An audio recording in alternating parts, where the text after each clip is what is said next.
চালাইবা এইভাবে, তোমার চাকরিতে তুমি চলবা এইভাবে।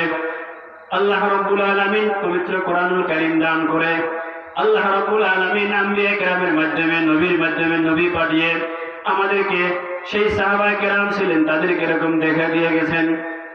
এরপরে যেহেতু নবীর সিলসিলা বন্ধ হয়ে গেছে, সাহাবায়ে কেরাম থেকে ওই বিষয়গুলো তাবেঈন তারা শিখেছে। কোরআনে কারীম কিভাবে সমাজে চালু করতে হবে, কোরআনে কারীম কিভাবে মানুষ আমল করলে হেদায়েতের উপর আসবে, কামিয়াব হবে, এই বিষয়গুলোকে তাবেঈন থেকে তাবেঈন শিখেছে। এইভাবে উলামায়ে কেরাম একের পর এক পরম্পরায় শিখে আসতেছে এবং উম্মতকে শিখাইতেছেন। এবং কি করতেছেন? উম্মতকে শিখাইতেছেন। এই জন্য আমাদের চলার জন্য সিস্টেম হলো যে কোরআনুল কারীম আল্লাহ পাক যেটা দিয়ে দিয়েছেন, এইটা ওই যে ইঞ্জিনিয়ারের সিলসিলা, উলামায়ে কেরামের সিলসিলা, উলামায়ে কেরামের সিলসিলা। ইন্নাল উলামা ওয়ারাসাতুল আম্বিয়া, উলামায়ে কেরাম কার ওয়ারিস? নবীর ওয়ারিস। এই জন্য সেই আমি আমার উস্তাদ থেকে শিখেছি, সে তার থেকে, তার উস্তাদ থেকে, তার উস্তাদ থেকে, সে সাহাবী থেকে, এরকম সাহাবী আল্লাহ রাসূল থেকে, আল্লাহ রাসূল জিবরাইল থেকে, জিবরাইল আমি সরাসরি কাছ থেকে নিয়ে আসছে। এইভাবে এই জন্য কোরআন ও হাদিস নিতে হলে কেমনে নিতে হবে আমাদেরকে? ওই যে আলেমের মাধ্যমে।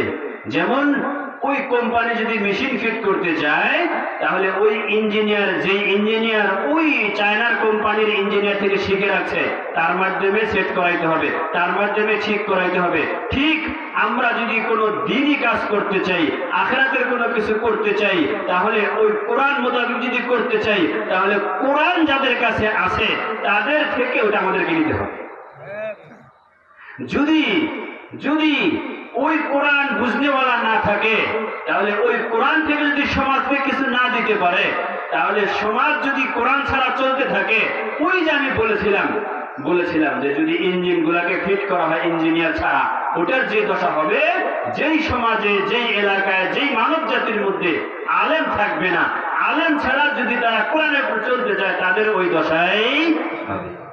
এই জন্য যদি আখিরাত পাইতে চাই, জান্নাত পাইতে চাই, কোরআনের উপর চলতে চাই, তাহলে কোরআনওয়ালার দরকার। কার দরকার ভাই? কোরআনওয়ালার দরকার। আর কোরআনওয়ালা তৈরি হয় এই যে এই মাদ্রাসাগুলো। কে তৈরি হয়? তাহলে আমাদের সমাজ, আমাদের পরিবার ঠিক রাখার জন্য, ঠিক থাকার জন্য, আমরা জান্নাতি হওয়ার জন্য এই মাদ্রাসাগুলোর প্রয়োজন কিরকম? বলেন কিরকম প্রয়োজন? এই মাদ্রাসাগুলো যদি না থাকে, তাহলে কোরআনের উপরে যদি মানুষ আমল করতে চায়, পারবে? বরং তারা ধ্বংস হয়ে যাবে, জাহান্নামের পথে চলে যাবে। বেদাত তাদের মধ্যে ছড়ায় যাবে, দ্বীনের নামে, ইসলামের নামে এরকম বেদাত ঢুকে যাবে, বেদ্দিন ঢুকে যাবে, সমাজে প্রবেশ করবে, আর ওই মানুষগুলো হেদায়েত পাবে না। এই জন্য এই মাদ্রাসাগুলোর প্রয়োজন আছে না নাই? আছে না নাই? এই জন্য কোরআনের আলোচনা এখানে হচ্ছে। আমরা এখান থেকে চলে যাব, এরপরে মাদ্রাসা প্রতিষ্ঠা হয়েছে, কোরআনের আলোচনা, কোরআন পড়া হইতে থাকবে। কি পড়া চলবে?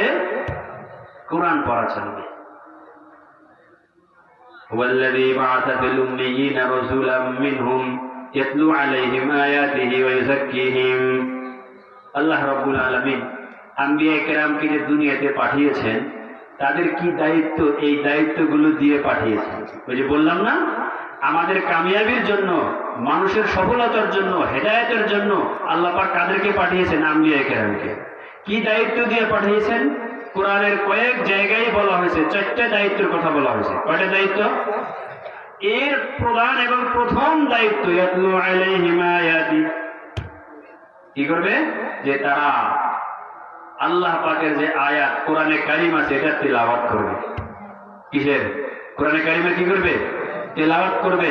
আপনারা 1 বছর পরে এসে দেখবেন যে হেফজখানার ছাত্রগুলো এখানে সারিবদ্ধ হয়ে বসে আল্লাহর কালাম কোরআনে পাক তেলাওয়াত করতেছে। তো আম্বিয়া কেরামকে যেই জিম্মাদারি দিয়ে আল্লাহ পাক পাঠাইছেন দুনিয়াতে, তার প্রথম জিম্মাদারি হলো ইয়াতলু আলাইহিম আয়াতি, আল্লাহর কালাম তেলাওয়াত করা। এই প্রথম দায়িত্ব, প্রথম জিম্মাদারি আদায় করার জন্যই আপনারা এই মাদ্রাসা প্রতিষ্ঠা করেছেন। বলেন আলহামদুলিল্লাহ। তাহলে কত দরকার এই মাদ্রাসার, বলেন কত প্রয়োজন এই মাদ্রাসার? এই জন্য প্রথম, এই জন্য দেখবেন আমাদের এই কওমি মাদ্রাসাগুলিতে দেখবেন কেউ যদি কোরআন শরীফ পড়তে না পারে, সে অন্যান্য নাম্বারগুলোতে 100 থেকে 100 করে পেয়েছে, কিন্তু কোরআন শরীফ সহি করে পড়তে পারে না, শুদ্ধ করে পড়তে পারে না, তাকে এরকম ভাবে উপরের ক্লাসে দেওয়া হবে না। সে উপরের ক্লাসে যেতে পারবে না, উপরে সে পড়তেই পারবে না। আমাদের উপরের ক্লাসগুলোতে যদি কোরআন শরীফ পড়তে না পারে আমরা ভর্তিই করি না।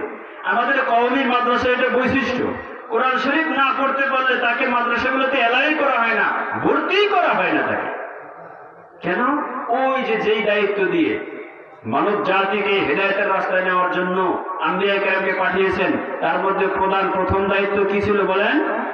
কোরআন শরীফের কি তেলাওয়াত। কোরআন শরীফের কি তেলাওয়াত।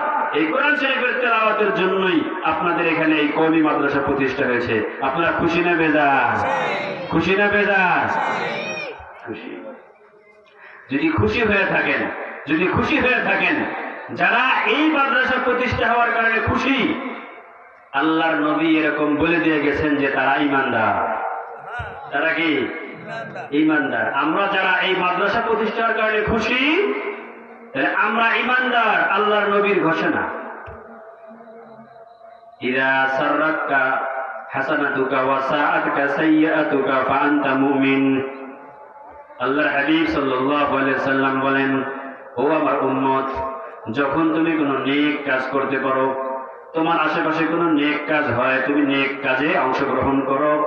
এই নেক কাজ করার কারণে তোমার মনের ভিতরে যদি আনন্দ আসে, মনটা যদি আনন্দে ভরে যায়, তখন তুমি মনে করো যে তুমি মুমিন। মনে করো তুমি কি মুমিন। আলহামদুলিল্লাহ, এই মাদ্রাসা প্রতিষ্ঠা হওয়াতে আমরা যেমন খুশি, আল্লাহর নবীর এই বাণী, আল্লাহর নবীর এই হাদিস পুরা মিলে গেল। আমরা আল্লাহর নবীর থেকে সার্টিফিকেট পেয়ে গেলাম। যারা যারা এই মাদ্রাসা প্রতিষ্ঠা হওয়া এবং এই মাদ্রাসার মাহফিলে আসতে পারা, এই মাদ্রাসায় সহযোগিতা করতে পারায় খুশি হই, আমাদের মনে ভালো লাগে। আল্লাহর নবীর এই কথাই হাদিসের দ্বারা প্রমাণ যে আমার আর ভিতরে কি আছে? ঈমান।